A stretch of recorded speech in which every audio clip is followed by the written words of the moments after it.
지난주에 나누었던 3장 18절부터 4장 1절까지 내용이 가정 안에서, 그리스도인의 가정 안에서 그리스도인의 모습이 어떠해야 되는지, 그리스도로 옷 입은 자의 모습이 어떠해야 하는지에 관한 것이었다면, 오늘 나누게 될 4장 2절부터 6절까지의 내용은 믿지 않는 불신자들과 함께 살아가는 세상 속에서, 믿는 자들 어울려 살아가는 교회나 믿음의 가정 안에서가 아니라 믿지 않는 자들과 어울려 살아가야 하는 그 불신 세상 속에서 그리스도로 옷 입은 자는 어떤 모습으로 살아야 하는가, 불신자들과 함께 세상에 어울려 살아가며 그리스도인들은 어떤 모습으로 살아가야 하는가를 보여주고 있다라고 할 수 있을 겁니다.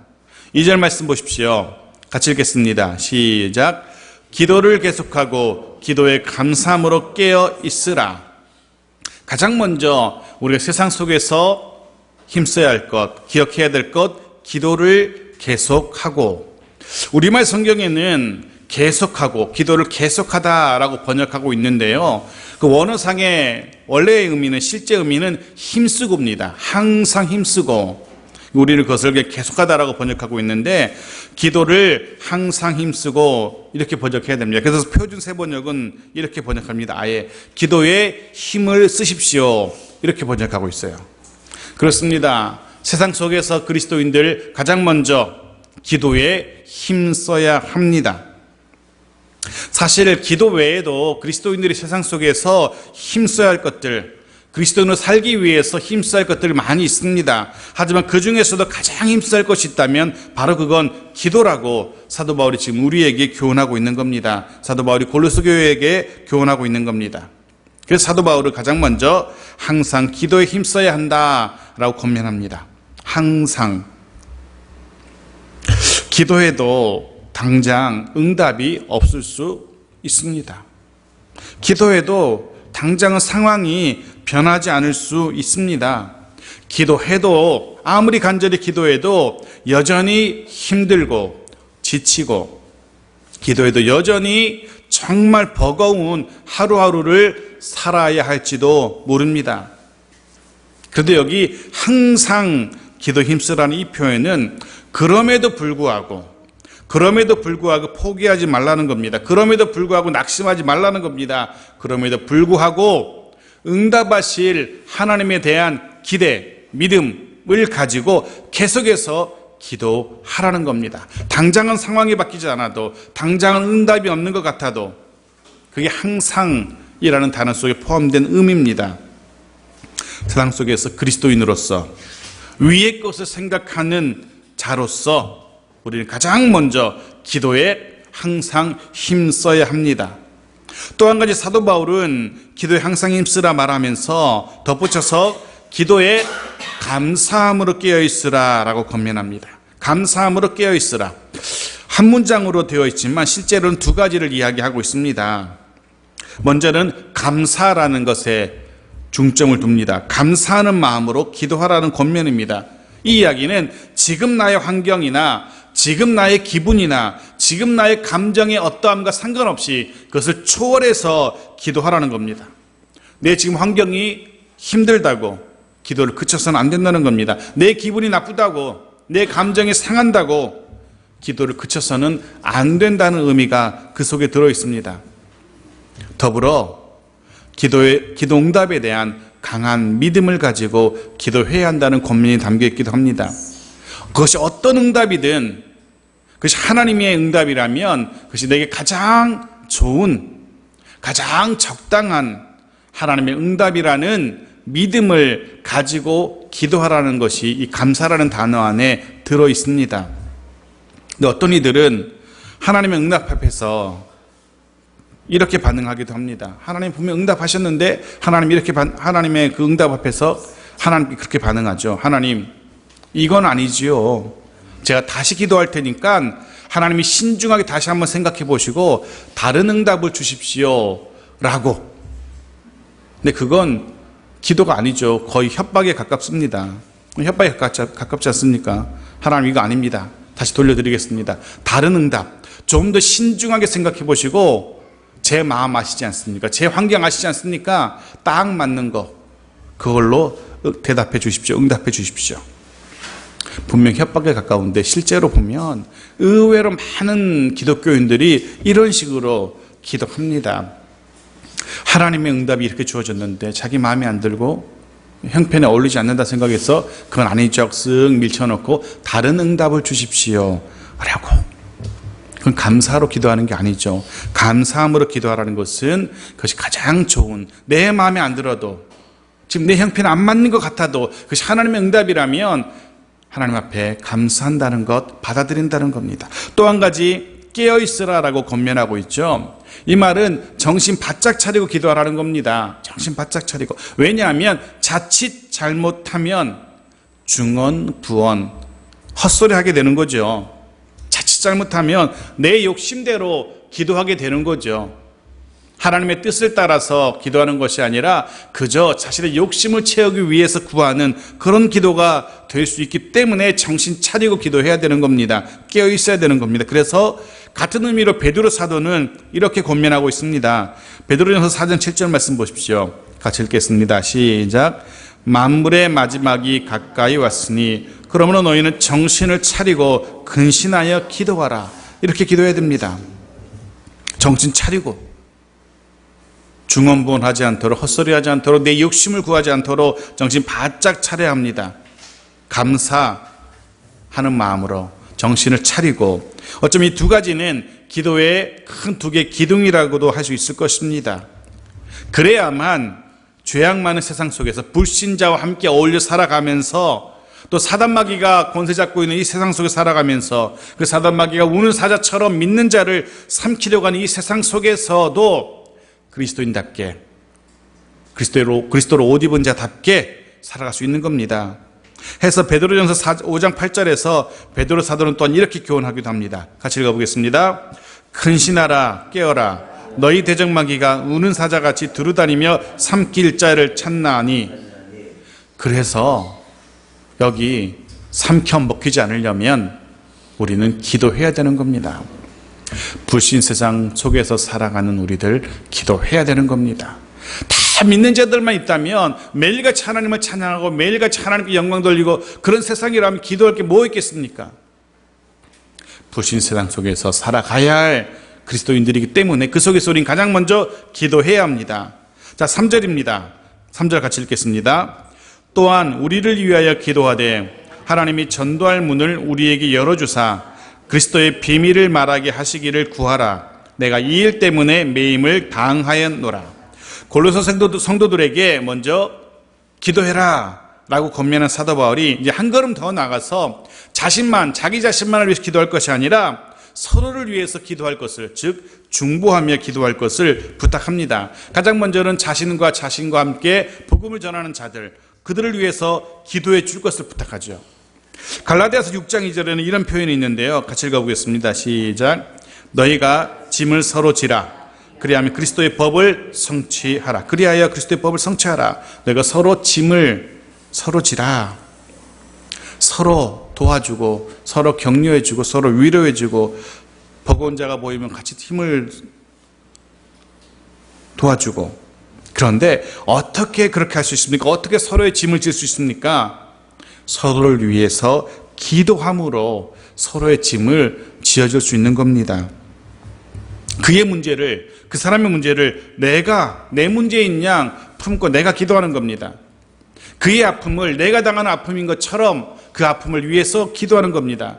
이것이 서로 짐을 짊어지는 모습이고, 우리 창성교회도 또 모든 성도들도 그렇게 서로의 짐을 질 수 있기를, 서로의 아픔, 서로의 문제 가지고 그 품고 내 문제, 내 아픔인 것처럼 기도할 수 있기를, 중보하며 기도할 수 있기를 간절히 소원합니다. 지금 사도 바울은 골로새 성도들을 향하여 자신과 또 복음 사역자들을 위해서 기도해 줄 것을 부탁하고 있습니다. 그런데 어떤 기도를 부탁하고 있습니까? 하나님이 전도의 문을 열어주시기를 기도해 달라라고 그렇게 부탁합니다. 우리말 성경에는 전도할 문, 전도의 문, 전도할 문 이렇게 번역되어 있지만 원문을 직역하면 말씀의 문입니다. 말씀의 문. 말씀의 문을 열어달라고 기도하라고 부탁하고 있습니다. 기도해 달라고 부탁하고 있습니다. 즉 말씀을 전할 수 있는 그런 기회가 생기도록, 비록 옥에 갇혀 있지만 말씀을 전할 수 있는 기회를 얻도록 기도해 달라고 부탁하고 있습니다. 물론 그것은 이제 전도의 문이 열리기를 기도해 달라는 부탁과 같은 의미일 것입니다. 말씀을 전할 수 있는 기회, 전도의 문이 열리도록 위해서 기도해 달라고 중보의 기도를 하고 있습니다. 중보의 기도를 부탁하고 있습니다. 그런데 흥미로운 것은 그 문을 누가 열어주셔야 한다는 겁니까? 하나님이 열어주셔야만 합니다. 하나님이 그 문을 열어주시기를 하나님께 기도하라는 겁니다. 사람의 열심이 그 문 열지 못합니다. 인간적인 수단으로 열 수 있는 것이 절대 아닙니다. 세상적인 그 어떤 방법으로도 절대로 말씀의 문 열리지 않습니다. 전도해 보시면 알게 됩니다. 세상 그 무엇으로도 전도의 문 열리지 않습니다. 물론 여러 가지로 유혹해서 잠깐 한두 번 교회 와서 앉아있기까지 하는 것은 가능합니다. 여러 가지 인간적인 수단으로 세상적인 방법으로 교회 와서 앉아있긴 합니다. 하지만 그의 전도의 문, 마음의 문 열려서 말씀의 문이 열리는 그 일 사람으로서는 불가능합니다. 오직 하나님이 하셔야만 하는 겁니다. 그래서 우리가 하나님께 기도하는 겁니다. 하나님이 그 문을 열어주셔야 하기 때문에 하나님께 기도하는 겁니다.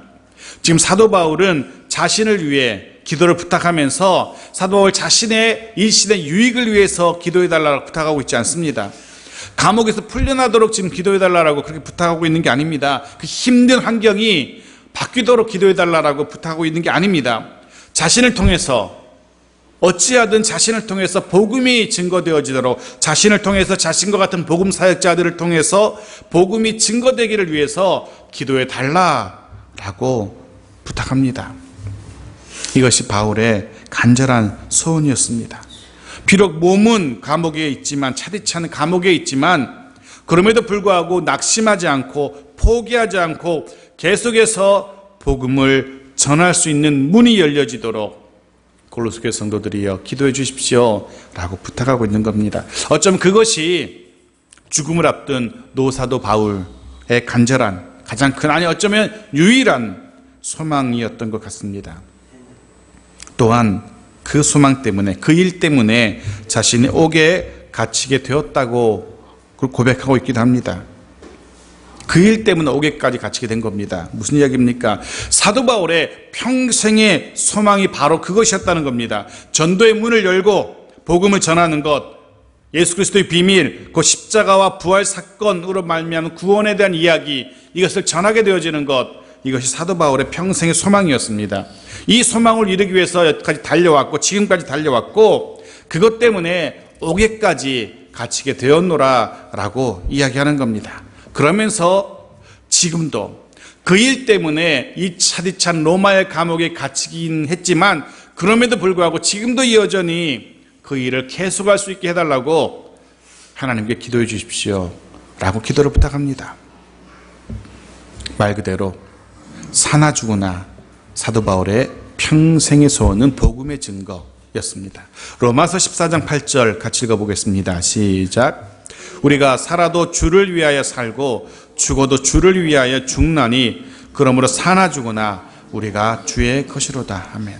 비록 이 고백은 사도 바울의 고백이지만 또한 이 시대 저와 여러분의 고백이 될 수 있기를, 저와 여러분도 이렇게 고백할 수 있기를, 살아도 주를 위하여 살고 죽어도 주를 위하여 죽나니 라고 고백할 수 있는 저 여러분 모두가 되어지길 바랍니다. 저와 여러분의 평생의 소원 역시, 저와 여러분의 평생의 소원 역시 예수 그리스도의 비밀, 복음을 전하는 것이 되어지기를 간절히 소원합니다. 사도 바울은 그 일을 위해서 골로새 성도들에게 기도를 부탁합니다. 계속해서 4절 보겠습니다. 4절 같이 읽겠습니다. 그리하면 내가 마땅히 할 말로써 이 비밀을 나타내리라. 기도를 부탁한 바울이 이렇게 말하죠. 내 부탁처럼 너희가 나를 위해 기도해 준다면 나는 분명히 이 비밀을, 예수 그리스도의 복음을 나타낼 수 있게 될 것이야 라고 확신하고 있는 겁니다. 너희들이 나를 위해서 내가 복음 전할 수 있도록, 내가 전도의 문 열 수 있도록 기도해 준다면 분명히 그렇게 될 것이야 라고 확신하고 있는 겁니다. 성도들이 자신을 위해 그렇게 기도해 줄 때 하나님께서 전도의 문을 열어주실 것이라 확신하고 있는 겁니다. 무엇을 할 수 있습니까? 골로새교회 성도들이 자신의 부탁대로 기도하기만 한다면 반드시 하나님께서 그 기도의 응답으로 하나님이 전도의 문을 열어주실 것이라 라고 그 기도의 능력을, 성도들의 기도의 능력을 확신하고 있는 겁니다. 기도하기만 한다면 그 문이 열릴 것이라 라고. 흔히 하는 말로 그런 말들 합니다. 어떤 누구에게 부탁할 때 기도나 해주세요 라고. 또 혹은 반대로 제가 해드릴 게 기도밖에 없네요 라고. 물론 무슨 의미인지는 잘 압니다. 하지만 표현 자체는 옳은 표현은 아닌 것 같습니다. 기도는 기도나가 아닙니다. 기도 밖에와 같은 그런 하찮은 게 아니라는 겁니다. 왜냐하면 기도는 하나님의 역사를 일으키는 가장 확실한 방법이기 때문에 그렇습니다. 그래서 우리 앞으로 혹 기도를 부탁하거나 기도해 준다라고 말할 때 그렇게 담담하게 그렇게 말하면 됩니다. 기도해 주십시오. 혹은 기도해 드리겠습니다. 그럼 분명히 하나님이 하실 겁니다. 그런 확신으로 기도를 부탁하기도 하고 기도해 주겠노라 말씀하시면 되는 겁니다. 우리 서로에게 좀 이야기해 보십시오. 제가 기도하겠습니다. 제가 기도해 드리겠습니다. 하나님이 하실 겁니다. 잠깐 여러분 한번 둘러보시면서 얘기해 보십시오. 얘기하세요. 제가 기도하겠습니다. 하나님이 하실 겁니다. 네, 하나님이 하실 겁니다. 자, 여기까지 정리해 보겠습니다. 세상 속에서 그리스도인으로 살기 위해서 가장 먼저 기도해야 합니다. 세상 속에서 그리스도로 옷 입은 자답게 살기 원한다면 기도해야 합니다. 먼저는 자신을 위해서, 그리고 믿음의 지체들을 위해서 기도해야 합니다. 그리고 이제 5절입니다. 한 가지 더 있습니다. 5절 같이 읽겠습니다. 외인에게 대해서는 지혜로 행하여 세월을 아끼라. 세월을 아끼라. 외인은 바로 세상 속의 사람들, 교회 밖의 사람들, 불신자들을 말합니다. 우리는 어쩔 수 없이 그들과 함께 어울려 살아가야 합니다. 그들과 단절해서 살아갈 수는 없는 일입니다. 그렇다고 해서 그들과 어울려 살아간다고 해서 그들처럼 동화되어서는 안 되죠. 그들과의 관계 속에서도 그리스도로 옷 입은 자답게, 그리스도인답게 구별된 자로 살아야만 합니다. 어떻게 살아야 됩니까? 지혜로 행하여. 이 행한다라는 단어는요, 동행한다, 같이 간다라는 그런 의미의 단어입니다. 즉, 외인들과 어울려 살아갈 때 지혜를 동행해야 한다라고 권면하고 있는 겁니다. 세상 속에 살아가기 원한다면, 세상 속에서 그리스도인답게 살기 원한다면 지혜를 함께 해야 된다, 지혜와 동행해야 된다. 어떤 지혜를 말합니까? 하나님이 주시는 지혜를 말합니다. 하나님 주시는 지혜. 그래야만 세상 속에서 불신자들과 어울려 살아간다 할지라도 그들처럼, 불신자처럼 되지 않을 수 있는 겁니다. 기억하십시오. 교회 밖에 믿지 않는 사람들을 대할 때 하나님의 지혜가 필요합니다. 이 지혜를 가지고 사람들을 대해야만 합니다. 그래서 우리는 순간순간 사람들을 대할 때마다 매번 하나님의 지혜를 구해야 되는 겁니다. 만약에 그렇게 하나님의 지혜를 구하지 않는다면 그냥 내 하고 싶은 대로, 내 육신이 따르는 거, 내 육신이 시키는 대로 하다 보면 어떻게 됩니까? 세상 속에서 그리스도인답게 살지 못합니다. 아니, 어쩌면 오히려 나도 모르는 사이에 순식간에 나도 세상 사람들처럼 생각하는 자가 될 것이고, 언젠간 나도 그들처럼, 세상 사람들처럼 먹고 마시는 자, 예수를 모르는 자처럼 먹고 마시고 그들처럼 행동하고 생활하는 자가 되어 가게 되는 겁니다. 하나님의 지혜를 구하지 않는다면. 또 한 가지, 외인을 대할 때에 세월을 아껴야 한답니다. 세월을 아껴야 한답니다. 원문을 직역하면 이렇게 되죠. 세월을 사라, 돈을 주고 사라라는 그런 의미입니다. 시간을 사라. 라고. 그걸 우리말로 이제 세월을 아끼라 라고 번역하고 있는데, 세월 혹은 시간을 사야 된다라고 표현하고 있습니다. 물론 이 표현은 기회를 잡으라는 그런 의미이기도 합니다. 그래서 어떤 번역은 이렇게 번역합니다. 주어진 기회를 잘 살리십시오 라고. 세상 속에서 불신자들과 어울려 살아갈 때 우리가 주의해야 될 것 또 한 가지는 주어진 기회를 잘 살리는 겁니다. 생각해 보십시오. 무슨 기회를 놓치지 말라는 겁니까? 무슨 기회를 놓치지 말라는 겁니까? 어젯밤에 잤는데 꿈을 꿨어요. 머릿속에 막 숫자들이 막 6, 7개 왔다 갔다 해요. 이거 놓치지 말라는 겁니까? 깨자마자 막 메모해가지고 이런 기회, 하나님 주신 기회니까 놓치지 말라. 세상에서 성공할 수 있는 기회. 조금만 눈을 질끈 감으면 뒤로 이렇게 뭔가가 큰 게 들어올 것 같은 기회가 있어요. 그거 놓치지 말라는 겁니까? 아니면 내 울분을 드러낼 수 있는 기회, 누군가 내 감정을 건드렸어. 드디어 내 성질이 어떤지 한 번쯤 보여줄 때다. 내가 꾹 참았는데 드디어 숨겨진 내 발톱을 한번 드러내리라. 라고 그 기회, 그런 거 놓치지 말라는 겁니까? 사도 바울은 지금 세월을 아끼라, 돈을 주고 살아라고까지 하면서 기회를 놓치지 말라고 하는 것, 전도할 기회를 놓치지 말라는 겁니다. 세상 사람들과 어울려 살아가되 그 속에서 전도할 기회를 결코 놓치지 말라는 겁니다. 여러분 생각해 보십시오. 얼마나 많은 세상 사람들과 불신자들과 어울려 살아가면서 그들과 어울려 살아가면서 얻게 된 수많은 전도의 기회들 우리가 그저 놓쳐버리지 않았는지, 분명 그들에게 복음을 전할 수 있는 많은 기회들이 있을 겁니다. 그 기회 놓치고 있지는 않은지. 세상 사람들과 어울려 살아갈 때에 지혜롭게 대해야 합니다.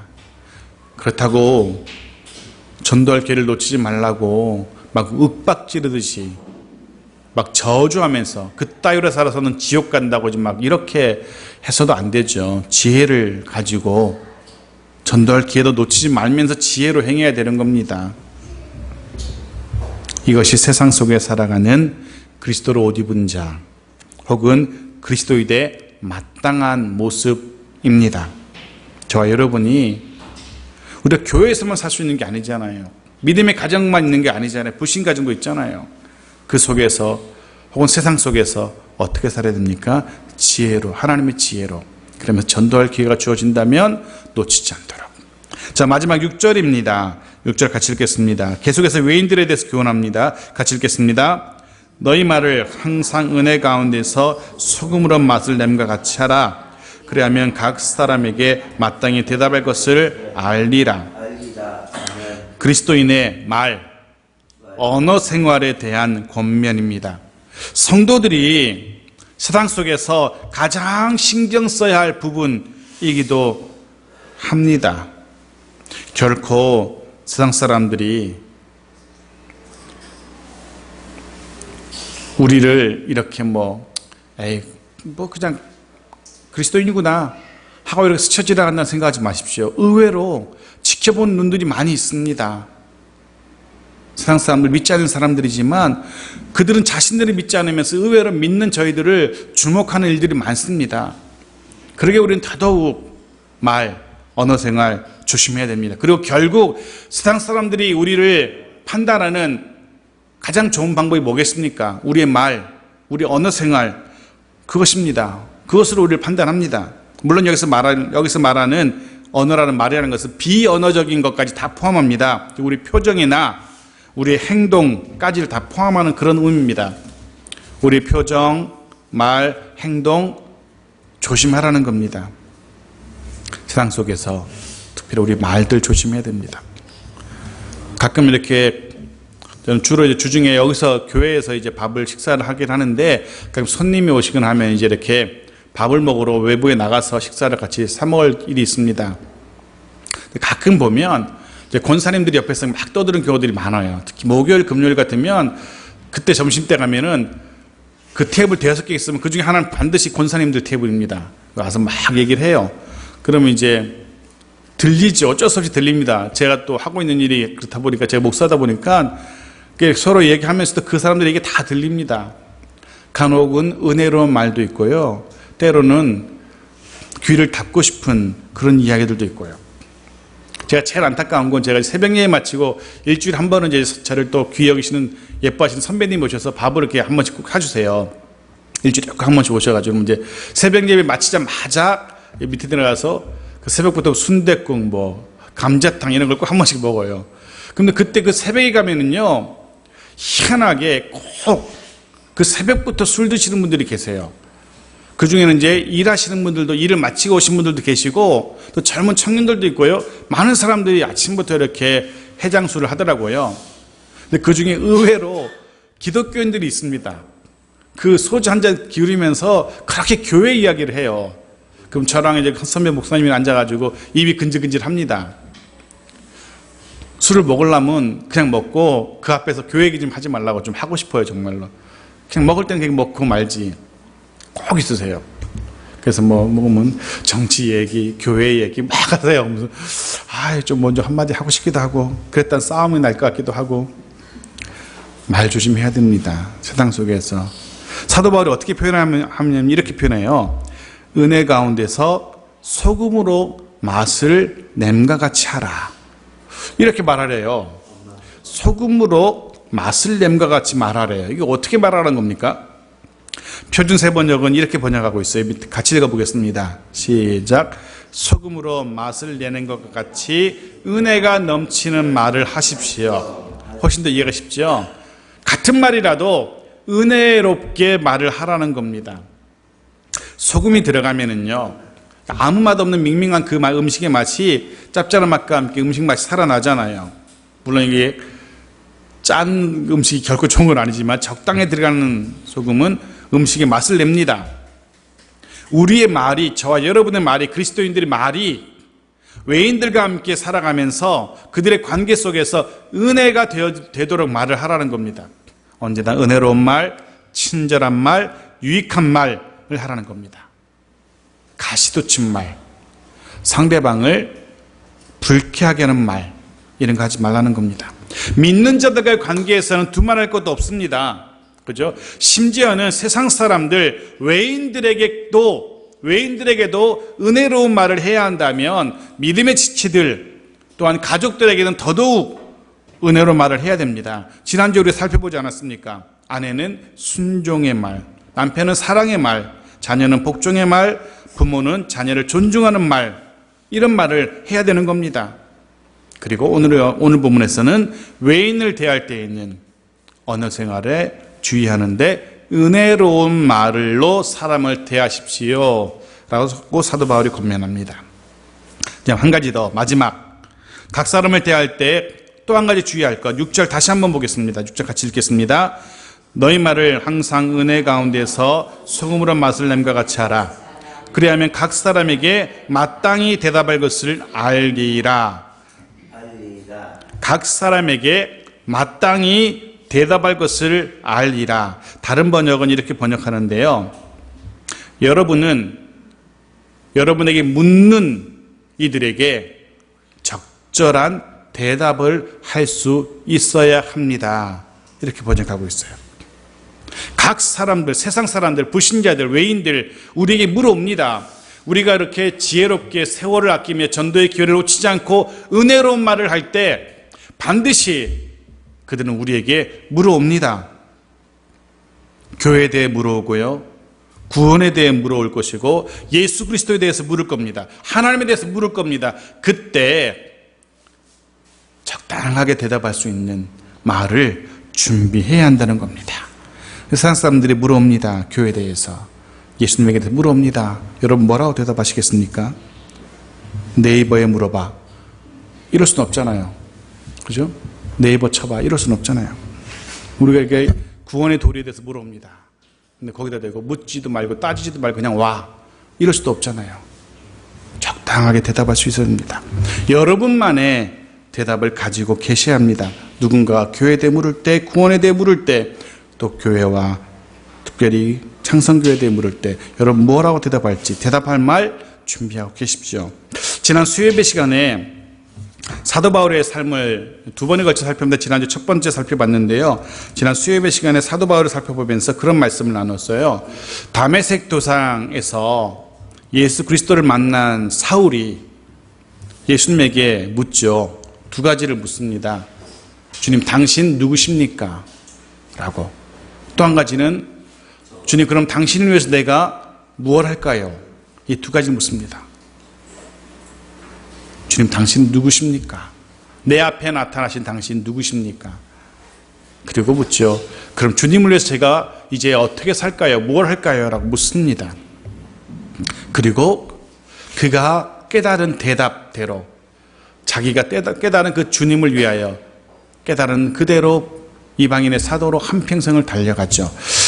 누군가 여러분에게 묻는다면 여러분은 무엇라 대답하시겠습니까? 누군가 여러분에게 예수 그리스도, 당신이 만난 주님은 어떤 주님입니까? 라고 묻는다면 여러분 어떻게 대답하시겠습니까? 누군가 여러분에게 당신이 만난 그 주님을 위해서 당신은 무엇을 하며 살고 있습니까? 그 주님을 위해서 당신은 무엇을 하십니까? 라고 묻는다면 여러분 어떻게 대답하시겠습니까? 혹 아직 물어오는 이들이 없었다면 다행이죠. 물어온 이가 있었는데 우물쭈물 대답도 못하고 그럼 창피하잖아요.